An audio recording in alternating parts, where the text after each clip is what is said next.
Rice. Okay, we're continuing right where we left off. They made it to our world. Raisuka. I never came up with her backstory, but we'll continue from there if I can come up with one. Uh, Fuji said he finally did it. He finally unlocked the world he would to unlock in the first place. Uh, uh, okay. They look at a newspaper. They check that there was a man that died, and the only possession they stole from that was a diamond. And like the day after, what the diamond, they actually figure out Fuji actually knows it was one of them somehow. They somehow Fuji said, "I'm hungry. Let go eat." And and one of the characters said, "What at a time like this?" Well, yeah, I was actually coming up with this at the time. They go eat until a giant explosion happened, and somehow a little kid appeared. Name, if you guys know how to pronounce that, I can remember. Let me look it up because I'm really that far in. Okay, Izanami.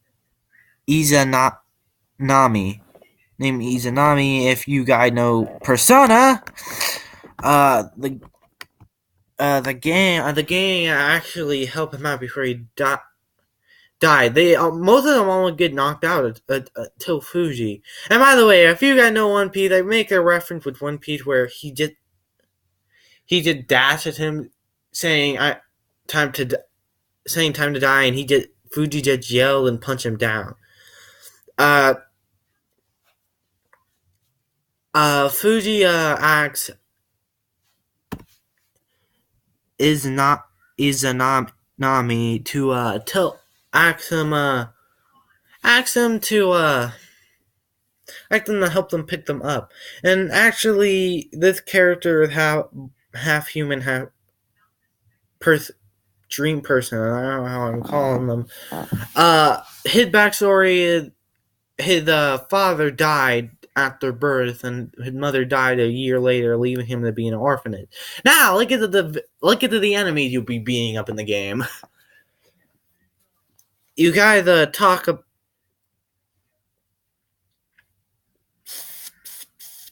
Uh, I Izanami went to go back home, and somehow he come across the little giant bat. Somehow the giant bat looked more black. No offense, I'm half black too. Look more black and dark, and he it actually turns around and look at him and kind of scared him.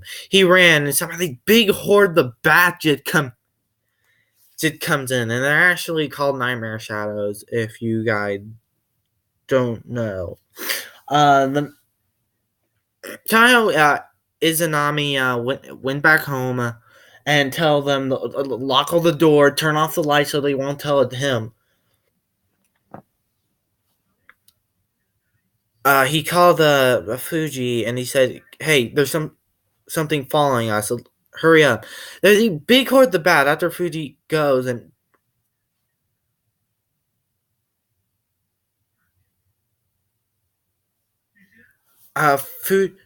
Fuji actually tells him there's something also in the pocket.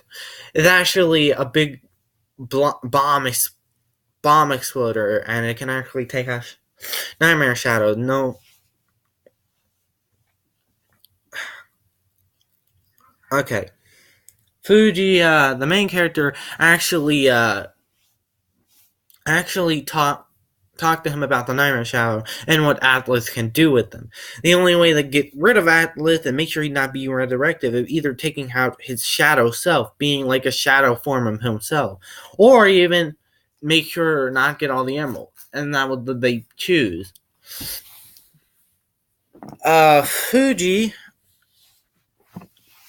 Fuji act him he needs help, not as a not the team member, but as a friend, because he owned. And one, he tell him he owned him because he saved his life. They get on the ship, and actually, Fuji told the whole group there's something that might get up in the air, and it actually a flying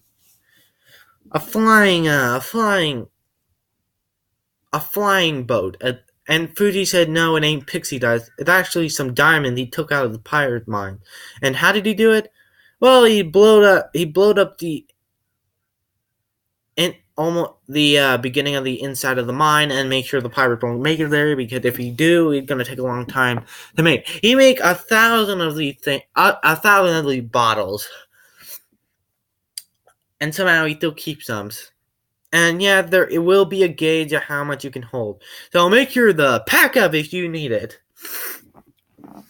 Fuji. Okay, before they make it to the island, they show Atlas's little team and what they're planning. They show Jin, Mia, and Akihiko. Mia trying to tell him how he lost it in the first place, but telling him, and he actually told him. He said that kid back. He already knows we're already doing it. And then Akihiko said that don't give you the excuse. That don't give you the excuse to lose it. He appears, and no, he's not based off the design of Akihiko from Persona 3. No. We actually go original. Akihiko really mad at it, but he figured out the location, so they go there themselves. They make it to the island and figure out there was a happening until the island got exploded. Make sure to wait for that plot twist. The island and the happening, they're gone, and if they think they killed them, they walk and they split up until before they split up and try to find it. Akihiko comes and say, "Well, glad you asked, little missy." And he somehow dropped down, really anime-like. I was gonna plan on making most of the game cutscene animatic, and it would be kind of cool to see an animatic cutscene play each time. Baki say, "Let me do this. You guys need to go." They go. Fuji's actually the first one to make it before they steal it.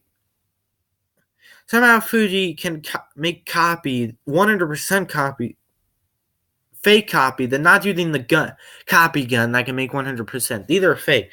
He tells them if you can catch the real one. Somehow they go back to Baki, and somehow he hurt him until he starts saying 1,000 punches of death. It actually do hit him, but he don't die from it. They go on with the story. They go on. They got the fake emerald, and Fuji to pretend to say, "Oh God, they lost. You guys got the real emerald. You can go. We can lose. Now let's run." They all run. Jin tell the Akihiko, "Hey, we got the real emerald. Let go." Akihiko said, "We'll meet again." And somehow teleported out of there. Baki said, "What?" Well, Fuji didn't make it through and said, "Baki, hey, we got real emerald. Let go." They make it before they figure out, and somehow Fuji just snapped his finger, and he actually got. They figure out, hey, with the fake emerald, oh my God, they did lost it, and let go. Let's continue this by a long shot. The main characters The main character go back, and there is some scene where you actually get to go to the club, so I will talk about them. The first club scene is actually with Baki, where the teacher talk about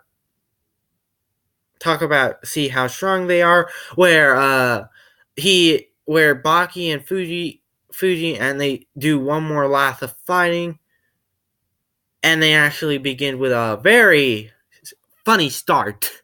I can tell you that. Fuji tells them we need to learn to stop thinking the same thing. Baki also said, "Yeah, right." Fuji asked the teacher, "Can they switch short?" And then they already picked fist and the fist fight, and Fuji picked his other sword, like the long sword, where it's kind of like a samurai sword, but it's long. Think of it like Sephiroth's sword. For some reason, they wanted to make it long. You ever think of Final Fantasy a Machina Bridge, making a joke how big his sword is? Like, I have a big sword. I would like to stab through. God dang it! Like, god dang it. Okay, let's kill the perv. Not Tifa, by the way. And I just affecting that joke any kind of way. Okay, let's continue. We went through 11 minutes. Somehow Baki summoned the Shadow Destroyer, and Fuji actually used Sword Beam. And everyone who knows Nintendo actually remember it's actually a Kirby attack from the Kirby anime where Meta Knight know the ability called Sword Beam. Even Kirby said like Sword Beam in Japanese, but they don't say it in the English dub. You gotta want the Japanese version. And I think it's in episode 3, I guess. Baki. Okay, we got like a few game. By the way, I got a few game reviews working on it of Kirby Dream Course and Kirby Pinball. I will talk about them. The main character actually make it through. They do it.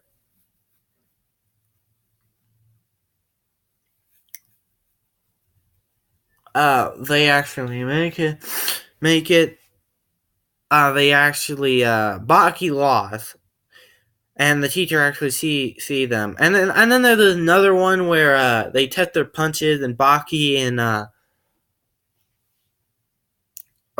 and Fuji punches are stronger than the other because they're like 100, and Baki and Fuji are kind of 20 hundred or 1000. I don't even remember what I'm writing. The third one was actually we gotta continue the story first. Fuji actually figured out that in the real world, he tells some of the schoolmates he actually unlocked the gate to the real world. He go to the club he been talking about, the club I been talking about how strong the punches are, and we can continue from there. Let's go on. Okay, they go to the real world and figure out they're gonna hire a person from the secret organization. This is where okay, hope I can pronounce this right. I glad I renamed her, because I writing this, I had to rename them because I kept on forgetting. Wait, where is it? How much we got? We can make it.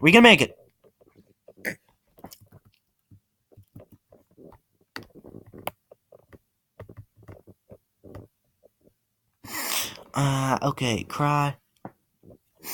Okay, Kiko. I think that's how you pronounce it. A girl named Kiko starts trying to go outside. And by the way, let me talk about the censored version here and the uncensored version. The censored version, they talk about a Japanese beverage. They talk about a Japanese beverage called sake, but in the censored version for a kid, it's actually Coca-Cola. Now I'm off. We can talk about it later. Now let's go.